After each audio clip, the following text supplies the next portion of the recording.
agradecerle su presencia en la habitual rueda de prensa que ofrecemos previa al Pleno, un Pleno raro, con alteraciones en el orden del día que, como saben, se justificaron formalmente en la visita institucional que mañana tienen a Bailén Los Reyes y a la que va a asistir la presidenta de la Junta, pero que finalmente no hay sesión de control hoy, con lo cual, bueno, pues la excusa ha quedado patente que no era más que eso y que había otras cuestiones que avalaban que se hiciera este cambio, que ha provocado, bueno, pues que hoy tengamos por delante una primera parte del Pleno bastante intensa y densa, de la que lo más destacable a nuestro criterio es la votación final del proyecto de ley de lucha contra la violencia de género, de la que luego mi compañera Elena les va a trasladar cumplidas consideraciones. Y antes de ello, sí que trasladarles por la fecha en la que se produce esta sesión, 18 de julio, efeméride negra en la historia de nuestro país, fecha del golpe de Estado que desencadenó la guerra civil, la represión y los 40 años de dictadura franquista. Estando como estamos en Sevilla, imposible no hacer referencia a la Ley de Memoria Democrática e Histórica de Andalucía, que ya tiene aproximadamente 1 año y medio de vigencia, y a la polémica que se mantiene sobre la posición que ocupa en la Basílica de la Macarena los restos de Queipo de Llano y, bueno, la absoluta indolencia de la Junta de Andalucía, que tiene una herramienta legal a su disposición para haber acabado ya con esa ignominia de mantener en un espacio público a una persona que, quedándonos cortos en calificativo, fue de las más sanguinarias y psicópatas del régimen, del terror que provocó con sus arengas y con sus acciones desencadenó toda una suerte de tortura, de padecimientos y de asesinatos que, desde luego, parece que justifican sobradamente que desde hace mucho tiempo no estuviese expuesto en un lugar preferente de una basílica que es visitada por miles de personas al año. Y al hilo de esa indolencia de la que le hablábamos con respecto al desarrollo de la Ley de Memoria Democrática de Andalucía, no solo en un ejemplo tan palpable como este y tan sensible, sino en el desarrollo mismo de toda la ley, valorar con ustedes algo que ya nos preocupaba cuando la ley se aprobó. Saben que es una ley que para Izquierda Unida recogía aceptablemente una parte muy importante de las reivindicaciones del movimiento memorialista, que fue además artífice fundamental de su redacción, pero la falta de financiación de la misma hacía correr el riesgo de que esas expectativas se fuesen frustrando o se fuesen moderando mucho, demasiado, para gente que lleva tanto tiempo esperando la reparación del daño causado en sus familias. Y el plan de memoria que ahora se está elaborando con un método participativo, con reuniones de trabajo por toda Andalucía y demás, recoge para financiar el despliegue de la ley y su materialización hasta el 2022 9,5 millones de euros en total, contando todos los elementos de desarrollo de la ley. Por ponerles un ejemplo, para la localización y exhumación de fosas, el plan prevé hasta 2022 5 millones de euros. Si recuerdan, en la valoración que hicimos y también en las enmiendas que introdujimos a los presupuestos de la Junta, calculábamos que para hacer una localización general de las fosas y poder trabajar en su intervención y en las posibles exhumaciones, la identificación de los restos, la individualización de los mismos, la entrega a sus familiares, de ser posible y demás, bien, todo el proceso que lleva aparejada la exhumación de las fosas, en Andalucía requería no menos de 8 o 10 millones al año durante una década para tener el grueso del trabajo realizado. Pues para que se hagan una idea de cómo de altas se generaron las expectativas y cómo de rápido se frustran, hasta 2022 solo 5 millones de euros previstos por la Junta de Andalucía para acometer esos trabajos. De una ley que es muchas cosas, pero también es una lucha contra el tiempo, porque todos los días mueren personas que se llevan esa pena de no saber qué pasó con su padre, con su madre, con su hermano, con su hermana, en fin, que llama a la reflexión lo de poner en vigor leyes que satisfacen demandas muy ansiadas por la sociedad, pero luego no tener la voluntad política de dotarlas con recursos para que efectivamente surtan los efectos que han hecho tan felices a las personas que las esperaban. Y en un día como hoy era ineludible hacer esa reflexión con ustedes y lanzarle al Gobierno andaluz una alerta. No necesita el comité de expertos del que va a tirar, aunque esté en la ley, y de haberlo necesitado ha tenido 1 año y medio para ponerlo en marcha. La ley le da sobradas atribuciones a la Junta de Andalucía para intervenir en el asunto de Queipo de Llano y no se ha hecho por una falta de voluntad política. En este caso, como no tiene nada que ver con el dinero, se puede hablar absolutamente de falta de voluntad política de acabar, como les decía al principio, con una ignominia que insulta todos los días a las miles de personas que han sido víctimas del más macabro y psicópata de los mandos de Franco en aquella represión durísima que vivió nuestra tierra. Efectivamente damos para abordar algunos de los asuntos de pleno y de rabiosa actualidad. Yo me estoy leyendo nota a pie de página. El diario de Juan Bernier, un poeta cordobés, por la parte en la que estoy ahora estamos en la guerra y la verdad es que, bueno, forma parte de ese diario las proclamas y los actos de Queipo de Llano que, bueno, pues la ponen a una los pelos de punta, ¿no?, del sufrimiento que personajes como Queipo de Llano provocaron en una sociedad absolutamente inerme y desarmada a raíz del golpe de Estado del 36. Bueno, con respecto a la Ley de Violencia de Género, yo quería darles cuáles son los datos para ver si podemos trasladar, aunque creo que somos conscientes todos y todas, de la profundidad y el alcance del problema cotidiano que supone la violencia de género, una violencia constante que se ejerce sobre las mujeres andaluzas, además de sobre las mujeres españolas. Parece que ya nos vamos a poner el contador a cero cada 1 de enero. Eso está bien. Venía siendo reivindicado por el movimiento feminista. No puede ser que cada 1 de enero se pusiera el contador a cero de las mujeres víctimas mortales de la violencia machista. Desde julio del 2003 a julio del 2018, en España han sido asesinadas 945 mujeres. 186 de ellas eran andaluzas.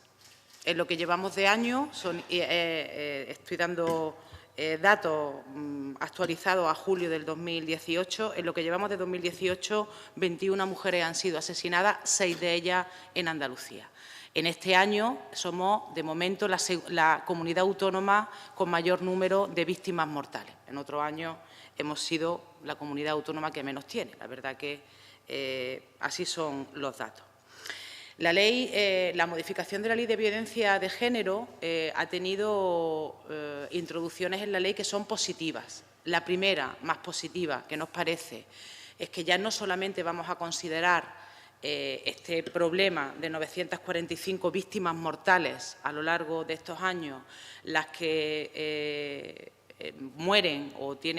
son asesinadas en el ámbito de la pareja o expareja, sino que ampliamos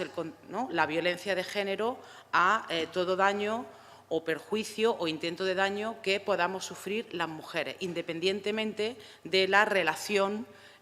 afectiva que pudiéramos o no mantener con el agresor. En este caso, por ejemplo, en las 945 víctimas de violencia de género no está Nagore.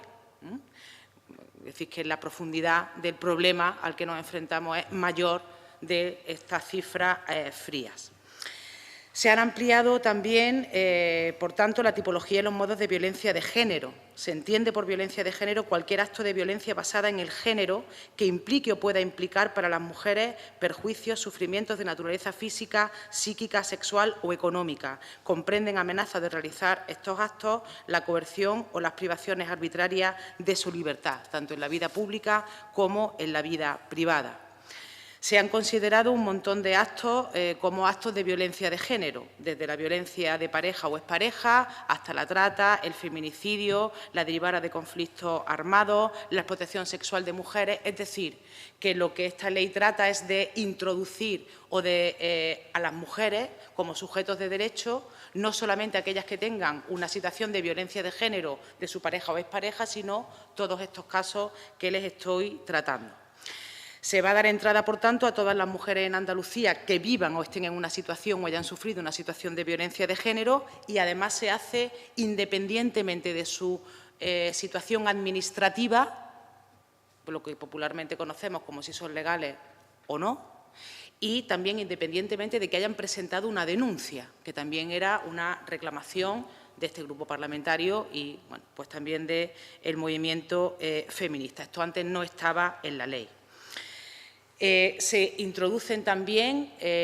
los niños, los menores, los adolescentes y las personas mayores que estén bajo la tutela de la mujer y que sufran la violencia de género a la que está sometida la madre. Se ha avanzado también en algo que para Izquierda Unida era importante, que era que la Junta se pudiera personar no solamente en caso de muerte, de asesinato de una mujer, sino en función de la repercusión social que tuviera o en función de la gravedad de los hechos. Pues, por ejemplo, los hechos de acoso sexual o hechos como el que conocimos y que, por cierto, hoy se enfrenta al juicio de Juana Rivas, que tuvieron una enorme repercusión social, una enorme solidaridad y que pudimos ver cómo, y podemos ver cómo la justicia patriarcal sigue operando en contra de los derechos humanos de las mujeres. Se ha avanzado también en instar a la Consejería a que los juzgados mixtos tengan que tener espacios separados de víctimas y familiares del agresor, que esto bueno, pues sigue ocurriendo en Andalucía. Se garantiza a todas las mujeres en situación de violencia de género una protección integral, el derecho a una atención especializada y, entre otros, planes contra la trata de mujeres. Se amplía la forma en la que las mujeres van a poder acreditar, en su caso, de ser necesario, que son víctimas de violencia de género y se introduce que informes de organismos públicos podrán acreditar que las mujeres son o están en una situación de violencia de género. Antes hacía falta interponer una denuncia, bien una denuncia policial, bien tener una orden de alejamiento, bien tener una sentencia firme. Avanzamos, por tanto, en las reivindicaciones del movimiento feminista de que no haga falta denunciar para poder tener los derechos contemplados en la ley. Se han planteado también programas dirigidos a hombres con la intención de erradicar la violencia de género, porque el objetivo de esta ley es la erradicación, la protección, la detención y la atención a la violencia de género. ¿Dónde está, a juicio de Izquierda Unida, el problema capital de esta ley? Pues que no tiene memoria económica.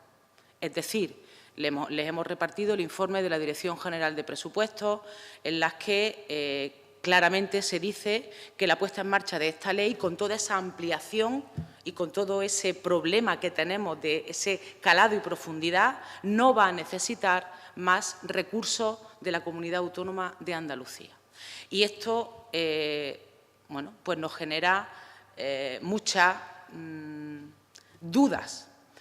porque no se nos puede pedir a este grupo parlamentario un acto de fe cuando tenemos, por ejemplo, en el caso de la Ley de Memoria, claro y meridiano las consecuencias materiales que tiene el no dotar a una ley de recursos económicos. La Dirección General de Presupuestos incluso requiere a la Consejería de Justicia, está en el segundo folio, que explique cómo la introducción del artículo 45 bis, donde se habla de la protección integral de todas las mujeres en situación de violencia de género, no va a necesitar más dinero. La Consejería responde que con los 360.000 euros que ahora mismo tienen en la partida presupuestaria es suficiente. Nosotras consideramos que no es suficiente. y que somos ya lo suficiente maduros democráticamente como para poder entender sin muchas dificultades que para que una ley sea buena necesita dos cosas: que la ley trate de cambiar y modificar, en este caso, las raíces profundas por los que se mantiene una situación de violencia patriarcal en Andalucía, imprescindible, pero también es imprescindible que eso vaya acompañado de voluntad política para ponerla en marcha y también de recursos económicos, porque si no, las leyes no pueden desplegar todo el efecto deseado en el territorio. Por lo tanto, esa es la valoración que hacemos desde el Grupo Parlamentario de Izquierda Unida de este trámite parlamentario y demás. El posicionamiento de voto lo tendremos que valorar en la reunión de grupo que tendremos a continuación de esta rueda de prensa. Pero esos son los elementos sustanciales que queríamos trasladar desde el Grupo Parlamentario de Izquierda Unida. Es una ley que avanza en algunos sentidos de una manera importante, pero que tiene como talón de Aquiles que no hay una memoria económica que permita desplegar los efectos de la ley en el territorio de Andalucía. Y los efectos de la ley son mujeres que están en situación de violencia de género o que han vivido una situación de violencia de género. Nosotras esperamos, desde el Grupo Parlamentario de Izquierda Unida, una defensa absolutamente a ultranza de las necesidades de financiación que tiene esta comunidad autónoma. Y con respecto, pues, por ejemplo, al sistema fiscal, que hoy hemos podido leer algunas consideraciones, consideramos que sería imprescindible hacer una reforma completa del sistema fiscal, del modelo fiscal que tiene este país, para saber cuánto hay que ingresar y quién debe pagar sustancialmente, que no tiene que ocurrir como ocurre ahora, que son las clases trabajadoras las que soportan con sus impuestos el mantenimiento de los servicios públicos, y cuánto dinero es imprescindible ingresar, por tanto, también gastar para el mantenimiento de los servicios públicos. Unos servicios públicos que están absolutamente deteriorados, no solamente en la Comunidad Autónoma de Andalucía, donde es palpable ese deterioro de los servicios públicos, sino también por los conocimientos y la información y las lecturas que hacemos en el resto de comunidades autónomas. Así que esas son dos cuestiones, a nuestro juicio, fundamentales, diría yo.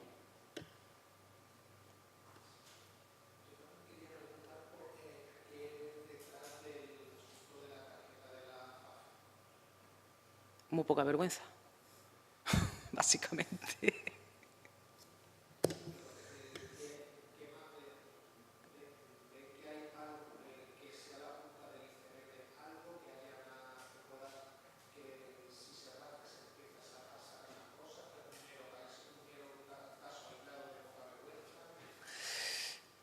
Bueno, yo creo que es que este Gobierno se ha retratado cuando mintió en el Parlamento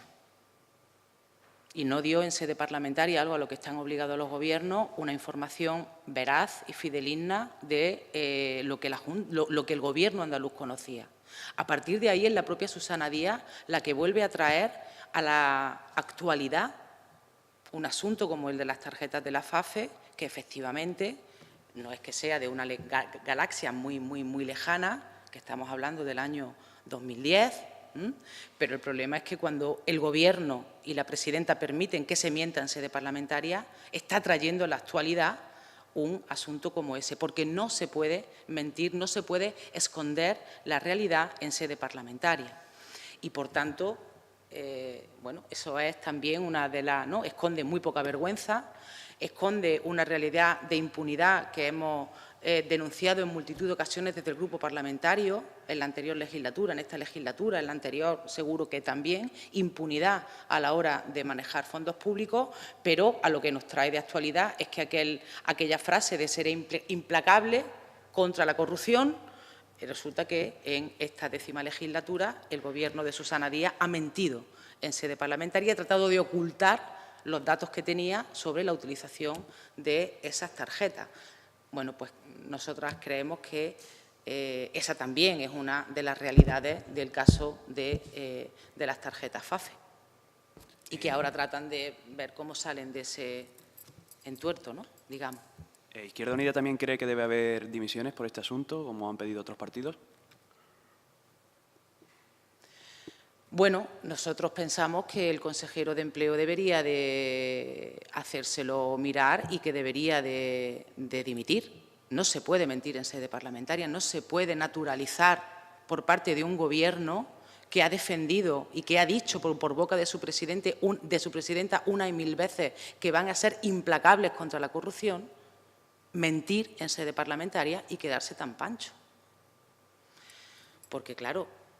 todos nos acordamos, ¿no?, de las mentiras del anterior presidente del Gobierno, Rajoy, y de toda su caterva de dirigentes que han estado mintiendo también y a los que se les exigían responsabilidades. Bueno, pues pasando de Peñaperro, ¿no?, hacia abajo, parece que en el Gobierno andaluz nos encontramos con la misma respuesta por parte del Gobierno andaluz ante las noticias que hemos conocido en la última semana. Y no nos parece que el pueblo andaluz merezca un Gobierno que mienta en sede parlamentaria. De hecho, el Estatuto reconoce a los andaluces, entre otras cosas, el derecho a tener un buen Gobierno. ¿Quién lo diría?